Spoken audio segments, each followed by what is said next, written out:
নমস্কাৰ, আমি সদৌ বিটিসি বাঙালী যুৱ ছাত্ৰ ফেডাৰেশ্যন বিজনী আঞ্চলিক, বিষ্ণুপুৰ আঞ্চলিক আৰু অক্সিগুৰি আঞ্চলিকৰ সহযোগত যৌথ উদ্যোগত আজিৰ এই সংবাদমেলখন পাতিছোঁ। যদিও আমাৰ বিষ্ণুপুৰ আঞ্চলিকৰ সাধাৰণ সম্পাদক ইয়াতে উপস্থিত আছে, কিন্তু আমাৰ অক্সিগুৰি আঞ্চলিকৰ সাধাৰণ সম্পাদক বা সভাপতি বিশেষ কাৰণবশতঃ ইয়াত উপস্থিত হ'ব পৰা নাই।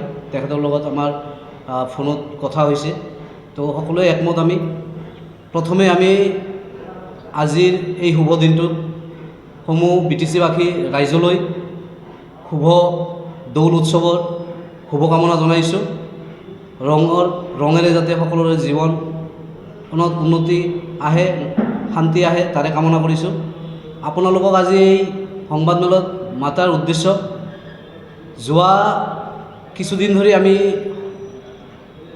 ছ'চিয়েল মিডিয়াৰ যোগেদি আমি দেখিবলৈ পাইছোঁ যে আমাৰ বিজনীত যিহেতু আগন্তুক বিধানসভা নিৰ্বাচন আহি আছে, বিজনীত এই বিধানসভা নিৰ্বাচনত প্ৰতিদ্বন্দ্বিতা কৰাৰ কাৰণে বিভিন্ন প্ৰাৰ্থীয়ে যোজা চলাইছে, বিভিন্ন দলসমূহে যোজা চলাইছে। তো আমি সদৌ বিটিচি বাঙালী যুৱ ছাত্ৰ ফেডাৰেশ্যন বিজনী আঞ্চলিক, বিষ্ণুপুৰ আঞ্চলিক আৰু অক্সিগুৰি আঞ্চলিকৰ পৰা এটা দাবী জনাইছোঁ প্ৰতিটো ৰাজনৈতিক দললৈ, যে আমাৰ বিজনী বিধানসভা সমষ্টিত যাতে আমাৰ এজন স্থানীয় মানুহক আমাৰ এই বিজনী বিধানসভাৰ পৰা টিকট প্ৰদান কৰে। তাৰ কাৰণে আমি বিজনী আঞ্চলিক, বিষ্ণুপুৰ আঞ্চলিক আৰু অক্সিগুৰি আঞ্চলিকৰ পৰা দাবী জনাইছোঁ। আমি বিশেষকৈ যিহেতু আমাৰ বিজনীত বৰ্তমান আমাৰ যি বিধায়ক, এই বিধায়ক আছে আমাৰ বিজেপি দলৰ, তো গতিকে আমি বিশেষকৈ বিজেপি দলক অনুৰোধ জনাম যাতে আমাৰ বিজনী বিধানসভাত সমষ্টিটোত আমাৰ বিজনীৰে এজন প্ৰাৰ্থী প্ৰক্ষেপ কৰে। স্থানীয় প্ৰাৰ্থী প্ৰক্ষেপ কৰিলে আমি নথৈ আনন্দিত হ'ম আৰু আমাৰ সহযোগিতা থাকিব।